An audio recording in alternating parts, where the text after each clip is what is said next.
Hello YouTube, Bane666 here.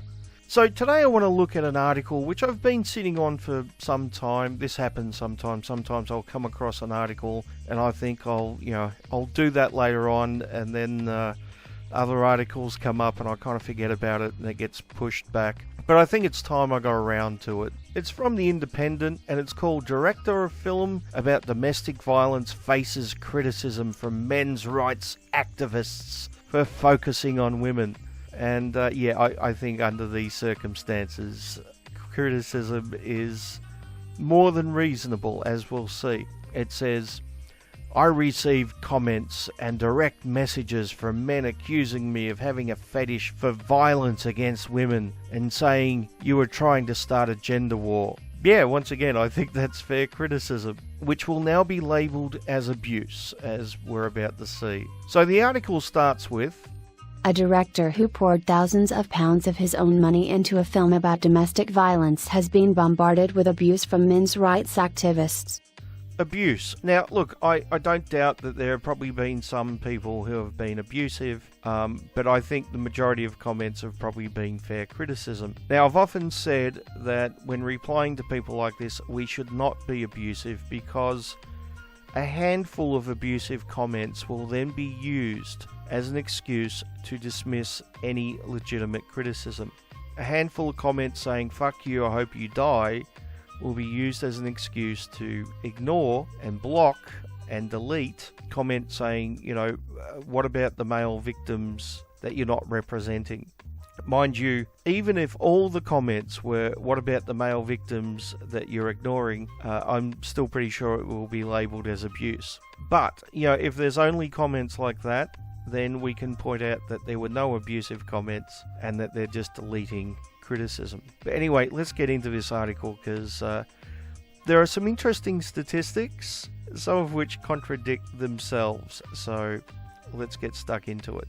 Peter Gibbon wrote and directed If Love Hurts, a chilling short film which looks at the emotional dimension of domestic abuse and draws attention to the fact victims often love their abusers as well as fearing them. And by victims, he means exclusively women, and by abusers, he means exclusively men. And that's the problem here. He's gendering an issue which is not gendered, but generational. If someone comes from an abusive family, be that the mother, the father, or both parents, they are more likely to grow up and be abusive themselves.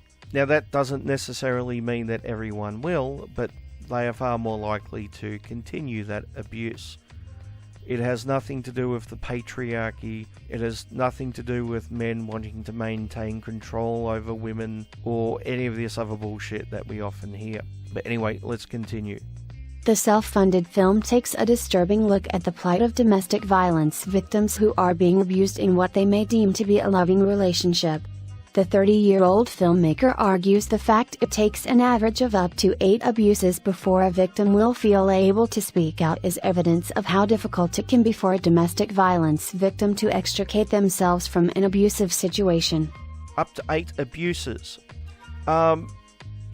Okay, are you talking about physical abuse, or are you talking about abuse in general? Does that include things like verbal abuse?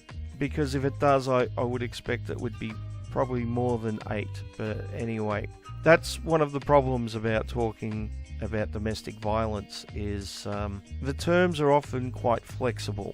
So abuse can mean numerous things, but often when it's used like this, people will automatically assume that they're talking about physical abuse. Next. Mr. Gibbon, who says he scraped together £10,000 from his own savings to fund the film, launched it to mark White Ribbon Day, the UN International Day for the Elimination of Violence Against Women, which falls on 25th November. To eliminate violence against women, not violence against everyone, not violence against children, not violence against men, who are the group which is most likely to be victims of violence. No, just women exclusively. And only violence done against women by men. okay? Not violence done to women by other women, not violence done to women by themselves, but exclusively violence done to women by men. Because, they're creating a gender narrative here, aren't they? Let's continue. White Tribune Charity was founded with the explicit mission of ending male violence against women, and Mr. Giblin's film specifically focuses on the issue of domestic violence perpetrated by men.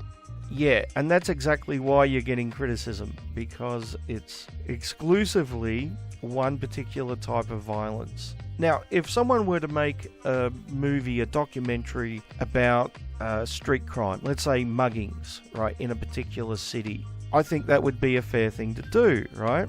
But imagine that person was to focus exclusively on black criminals mugging and stealing from white victims.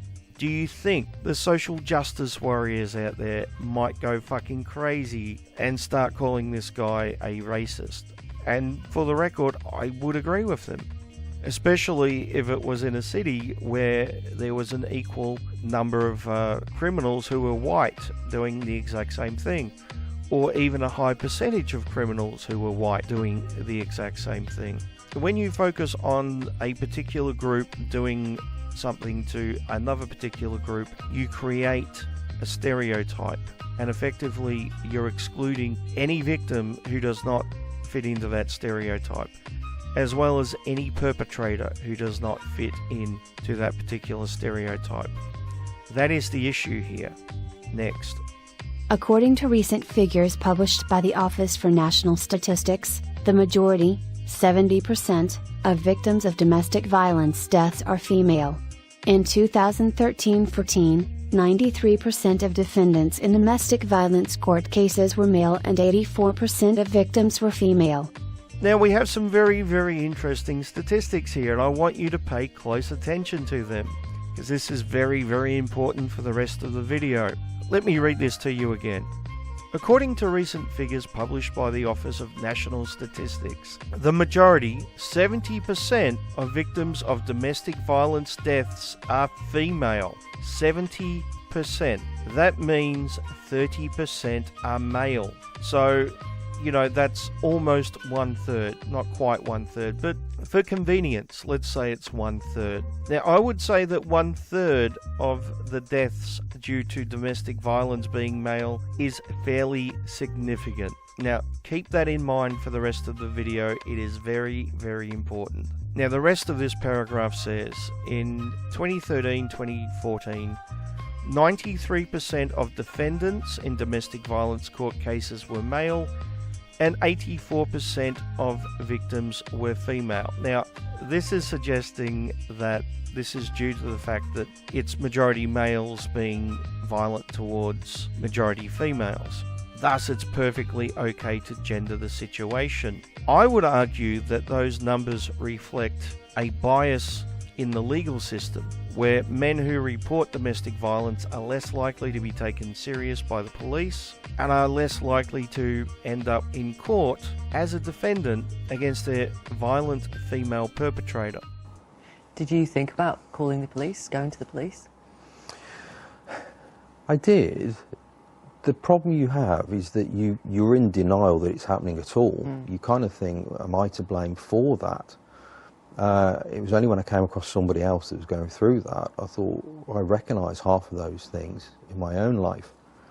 I found the police not very helpful at all. I think, and we'll probably discuss this, there's an educational need for the police to accept that domestic violence isn't a female monopoly. How did they treat you then? Oh, dismissive. Dismissive? I'm still waiting, even 2 years later, for some kind of domestic abuse support. It doesn't appear on their radar that men can be victims.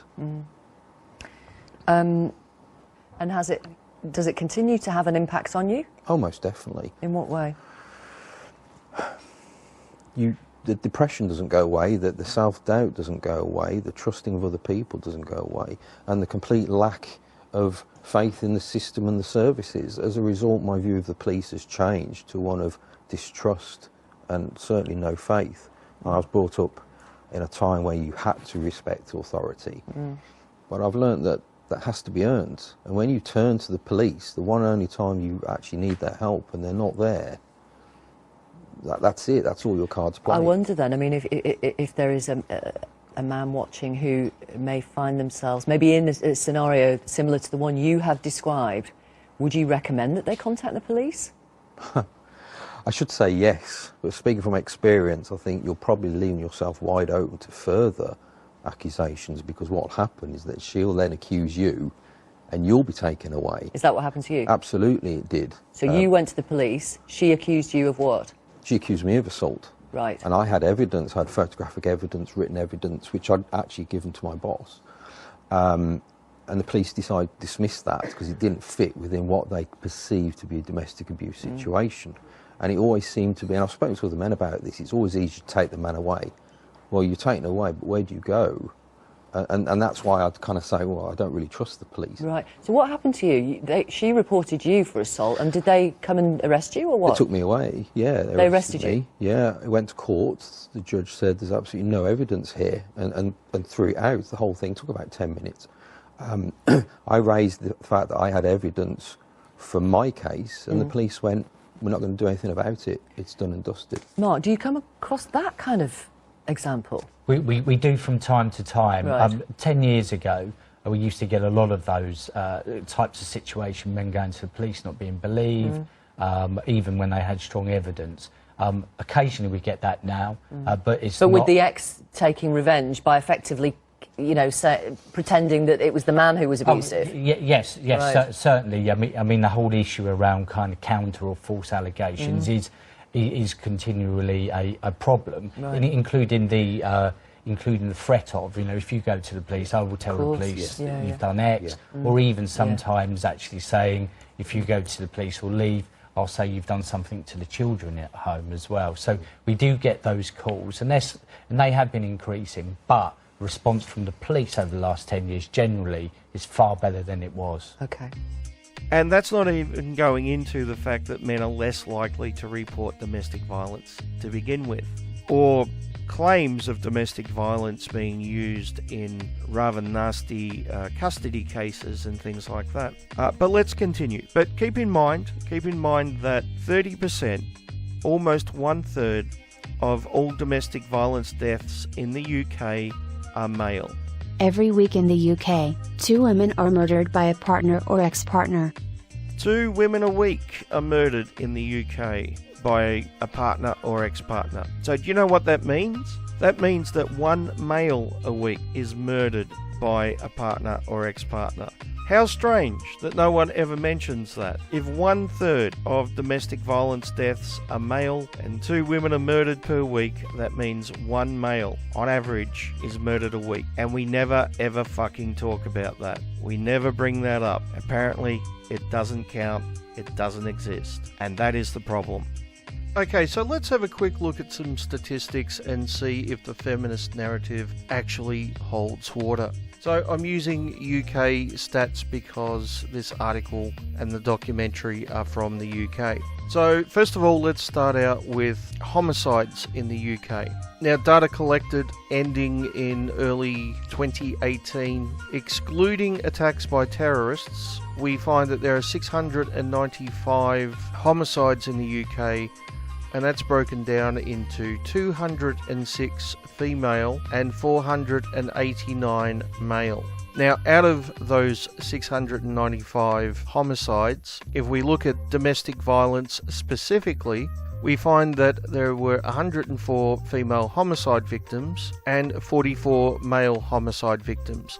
Now, I'm basing that on the 2 women a week statistic. So I'm guessing the actual number is, 1 or 2 higher or lower. But I think that's close enough for our purposes here. Now, the final stat I want to look at is suicides. And we find that there was 1,064 female suicides in the UK and 4,903 male suicides in the UK. Now, the reason why I bring up all these statistics is we often hear from feminists that the greatest danger to women are men. What do you mean, what do I do? Violence against women starts with disrespect.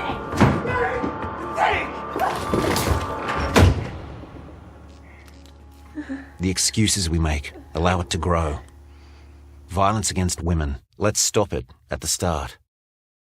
Authorised by the Australian Government, Canberra.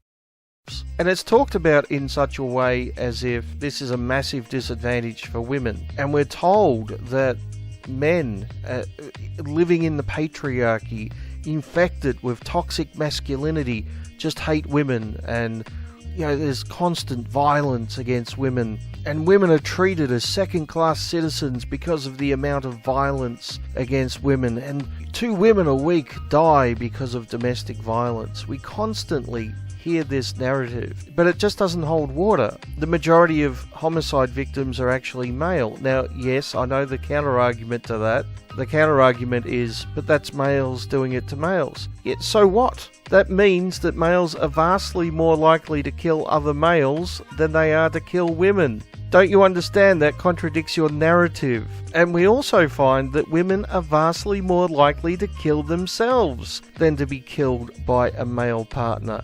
Women are actually more of a danger to themselves than their intimate male partners. 10 times more of a danger, in fact. And of course, the male suicide rate is even higher still, which is why feminists avoid talking about suicide rates, unless, of course, MRAs bring up male suicide, in which case they try to derail the conversation by claiming that women attempt it more, which, as I've pointed out numerous times in the past, is actually false. But how can you seriously claim that men hate women and men are the greatest danger to women, and that women are second-class citizens constantly living in danger and fear of men, when statistically men are less likely to hurt women than hurt men, and women are far more likely to hurt themselves than to be hurt by a man? Now, let me say, just before going on, that I think 104 women dying at the hands of their partners each year is too high. That number should be 0. Just like the number of males dying at the hands of their female partners each year is too high. I would prefer that to be 0 than 44. And these are real issues that we should be talking about. Both of those numbers. Both males and females who are being killed by intimate partners.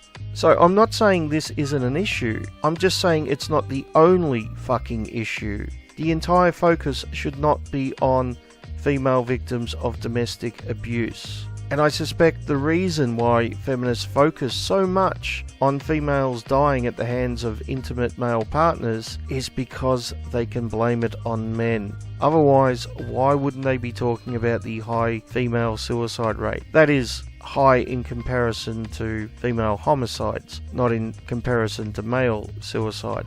Anyway, let's continue. Mr. Giblin said he had been subjected to abuse and aggressive whataboutism, the technique of responding to an accusation or difficult question by making a counter-accusation or raising a different issue, since sharing the film. Aggressive whataboutism? How dare they? How dare they say, what about the men? How dare they say, why are you ignoring male victims? Why are you ignoring one male dying per week due to domestic violence? But that's the problem here. The argument he's making is we can only talk about female victims. They're the only ones that count, and only if their abusive partner is male, of course. We can't possibly talk about domestic violence in lesbian relationships, can we? Because that wouldn't fit the narrative. I mean, it's almost like this is just anti-male propaganda, but anyway. But when people like this create this narrative of male perpetrator and female victim, it makes it harder for male victims to come forward, it makes it harder for them to be believed, and it makes it harder for them to get justice in court. You are creating a bias stereotype. That is the problem. And bringing that up is not whataboutism. Next. It is impossible to have an open discussion about something as black and white as men shouldn't be killing women, he said. All you get are so-called men's rights activists shouting everything down and saying what about men, even though the statistics clearly show that 6 of every 7 victims of abuse are women, and men use violence and kill far, far more often than women do. Okay, we have a little bit to unpack here.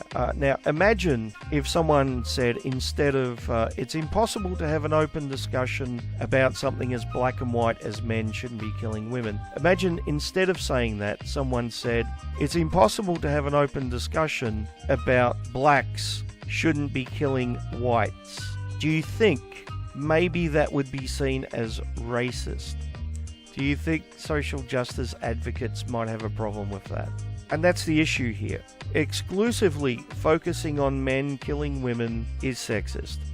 It's bigoted. It's no different than focusing on blacks killing whites or black men raping white women or any other bigoted form of language you might want to put forward.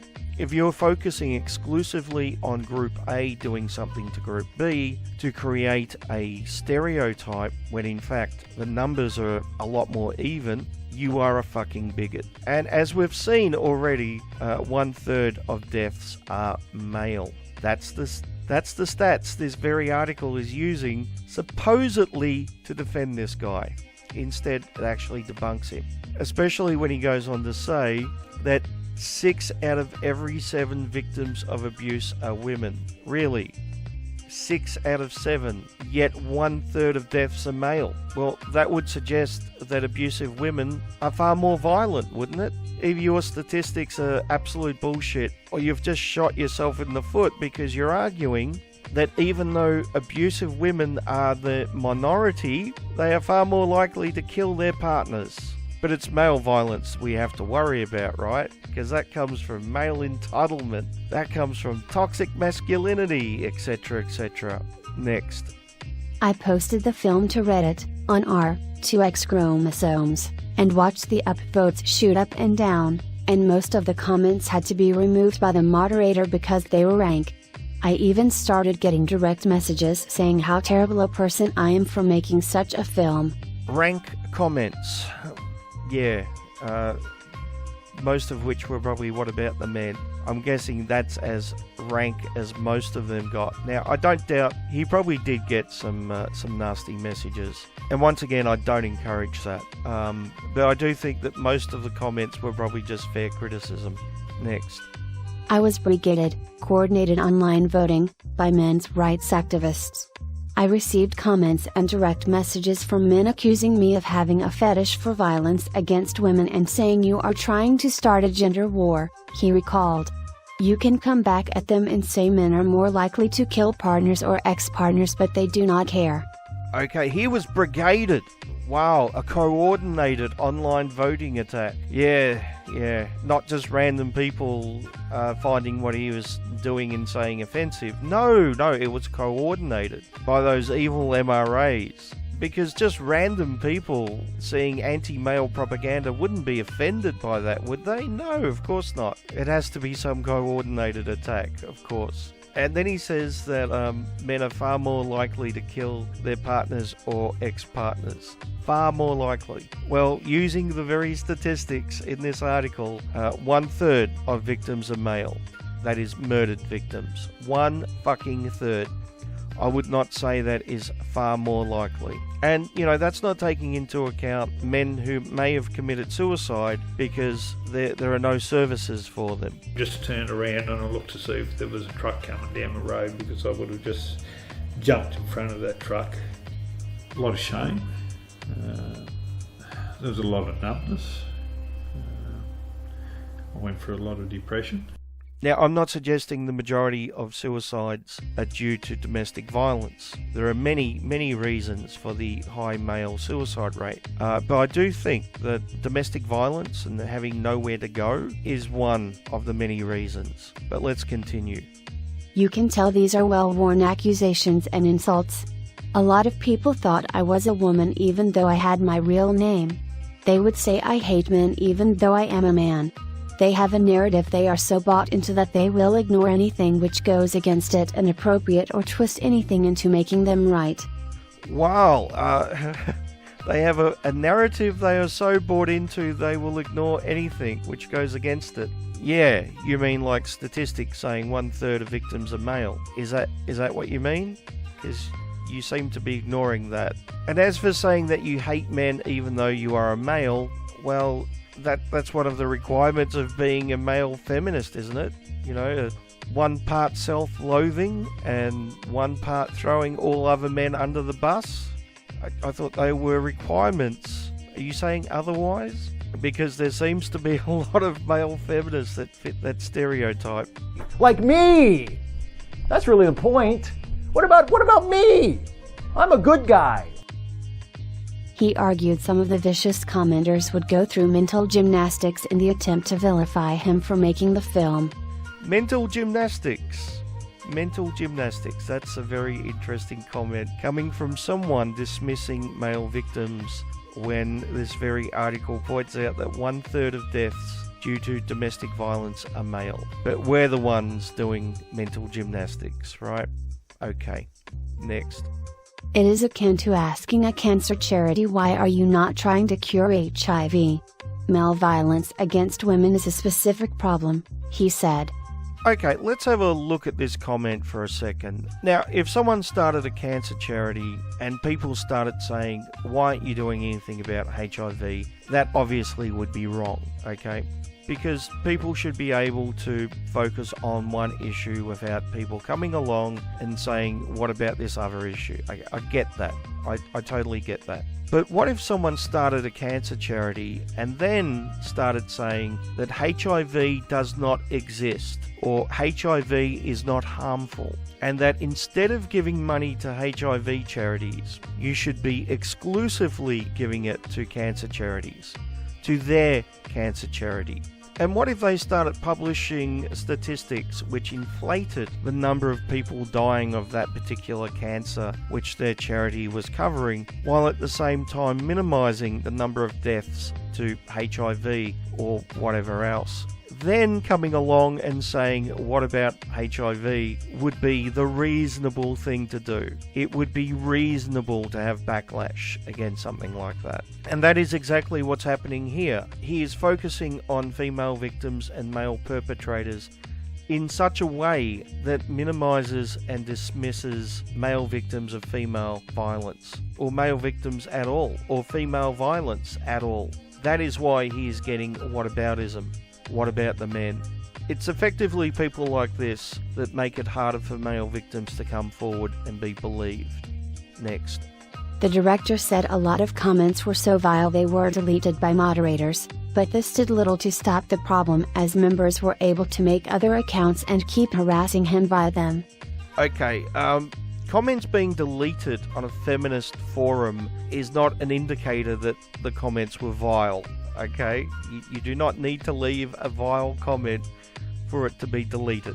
So the fact that these comments were deleted is not an indicator that they were vile, just that they went against the narrative. Once again, I don't deny that some of them may have been vile, although I suspect that the vast majority of them were just saying, what about male victims? As for members making other accounts to continue the harassment, how do you know? How do you know they had sock accounts? Is that just an assumption, or do you somehow have evidence? I'm guessing it's an assumption, especially considering he goes on to say this. They can wield 1,000 accounts if they have the will and time, and there is not all much you can do about it. I do not know how they have this much time, he added. Thousands of accounts. Really? You expect us to believe that MRAs are going around making thousands of accounts just to harass you? Really? It's not thousands of people offended that you were excluding male victims. No, it's just a handful of those nasty MRAs creating thousands of accounts, right? It couldn't be the majority of people see what you're doing and calling you out for your bullshit. No, it's just a handful of those nasty MRAs. Next. Domestic violence charity Women's Aid identified domestic abuse as a gendered crime, saying that while both men and women may experience incidents of interpersonal violence and abuse, women are considerably more likely to experience repeated and severe forms of abuse, including sexual violence. Well, I gotta say, I'm really shocked. I am so incredibly surprised that a women's charity focusing exclusively on female victims and male perpetrators would see the world through a lens where the majority of victims are female and the majority of perpetrators are male. What a surprise. I am so shocked. I'm sure working in that field and seeing exclusively only half the picture wouldn't influence your worldview in any way whatsoever. And I'm equally sure that that particular charity isn't invested in keeping up that stereotype. Not at all. I'm sure they're more than willing to look at any evidence which may be put forward to them, right? I'm sure they don't mind having their worldview challenged, their ideologically biased worldview challenged, nor do I suspect they mind having their funding challenged by bringing up more realistic statistics. Next. Women experience higher rates of repeated victimization and are much more likely to be seriously or killed than male victims of domestic abuse, the charity explains on its website. Further to that, women are more likely to experience higher levels of fear and are more likely to be subjected to coercive and controlling behaviors. Anthea Sully, chief executive at White Ribbon UK said, "For real change to occur, men must understand the systems in place that give rise to toxic masculinity and male violence towards women." Yeah, we could look at it that way, or we could, maybe look at generational violence, where people raised in a violent home, where they're taught that violence is, just a normal thing, somehow turn out to be violent, regardless of being male or female, regardless of the parent who was the perpetrator being male or female. Oh no, I guess that's unrealistic. We better stick to toxic masculinity and patriarchy theory, right? Yeah, that's much more solid ground. Next. This film powerfully shows the impact of abuse in all its forms in relationships. White Ribbon UK asks men to take responsibility in ending male violence against women by being active bystanders, calling out abuse and sexism among their peers, talking openly about the male cultures that can lead to abuse and why men must take a stand against them. This film powerfully shows the impact of abuse in all its forms in relationships. No, it does not. It does not show the impact of abuse in all its forms. It excludes female on male violence. It excludes male on male violence. And it excludes female on female violence. It focuses exclusively on one type of violence and then says that's the only form of violence. Next. The director said many of the people involved in the film, which will play in Parliament on 26 November, had personal experience of domestic violence. He said the film would have cost £100,000 to produce if people had not been willing to give up their time for free. Films about domestic abuse are often Disney-esque. There is a clear victim or damsel in distress and a villain, he said. It will be about physical abuse and involve a man going off on one. A lot of men will see it and think that is not relevant to me, and I'm not like that. Now, you'll see that he's talking about domestic abuse not just being physical violence, but all types of controlling behaviour and verbal abuse and controlling money and things like that. That is when it's males doing that to females, right? But when he's talking about male victims, he exclusively talks about physical violence and then says, it's such a small number, it's insignificant. And this is the double standard we see all the time during discussions about domestic violence. When we're talking about female victims, they make the scope of abuse as wide as possible, but when they're talking about male victims, it's exclusively about victims of violence or victims who have died. They then minimize that number as much as possible and then often excuse it away by saying, well, that was only women acting in self-defense, right? These are all techniques to gender the issue. Next. He added, "It is easy for people to say if I was in an abusive relationship, I would just go, but that is not how it is. Once you are in love and attached and your self-worth is tied to a relationship, or you have a mortgage or a kid, the far easier option is to sweep it under the rug and to forgive it or excuse it. Now, this is an interesting point, and it's a point which is much more relevant to male victims of domestic abuse, because female victims who have children can take those children to a shelter. Men can't do that, can they? Not only is it harder for them to find a shelter, let alone one that's going to take their kids, if the male just takes the kids and leaves, the woman's likely to call the police and have him arrested. But you're not going to talk about any of that, are you? No, of course not, because it's all about the evil men's beating the poor helpless women's, right? Next.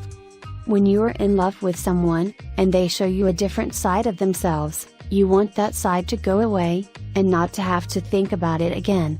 People spend so long in relationships that are abusive, and it takes so long for people to realize that if they really love me, then they would not be abusing me. It is even harder when the abuser has control over the money.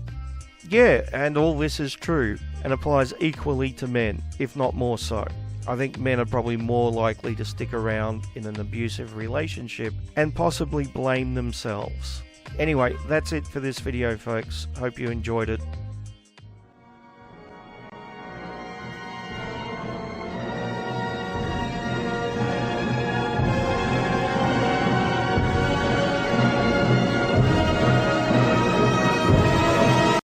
Well, folks, I gotta say, I'm rather shocked.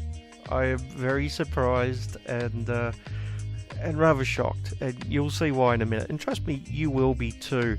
You see, when I made this video, I didn't watch the movie in question, and the reason why is because I just wanted to reply to the article, right? I wanted to go just off the information in the article, because I assume that most people who would have read the article wouldn't have seen the movie in question either. And you'll note throughout the entire video I don't really comment about the movie except for information which is given freely in the article. But I thought to myself, you know, for the end of this video I should actually go and watch it if I can find it online, which I did. It's on YouTube. I'll put a link below. I recommend you go watch it. The production is quite good, but what shocked me is its length. I was very, very surprised. You may have to, put aside a Sunday afternoon, a rainy Sunday afternoon, to watch it, because it is exceptionally long. It goes for an entire 2 minutes and 11 seconds. 2 minutes and 11 seconds.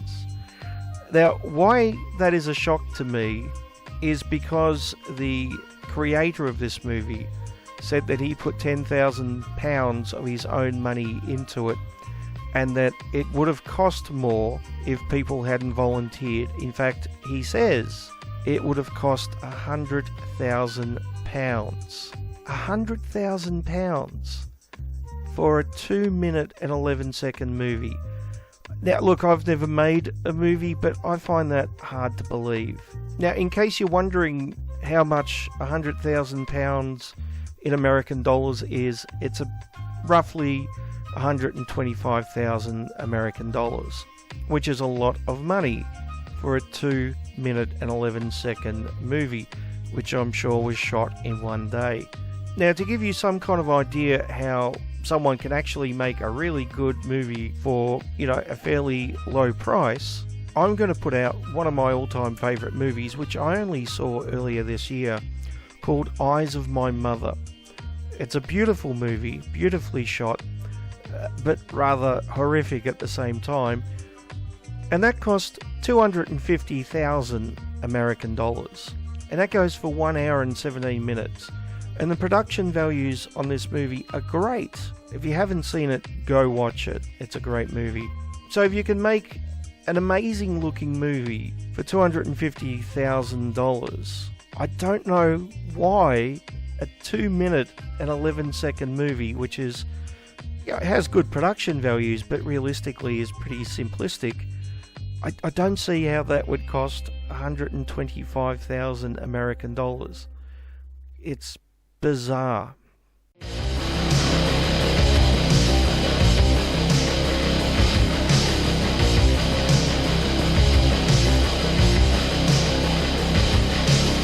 Ein Haufen Zombies um uns herum und die Nächte werden länger. noch unsere Hände. Woher sie kommen, wohin sie gehen, darüber denken wir nicht nach.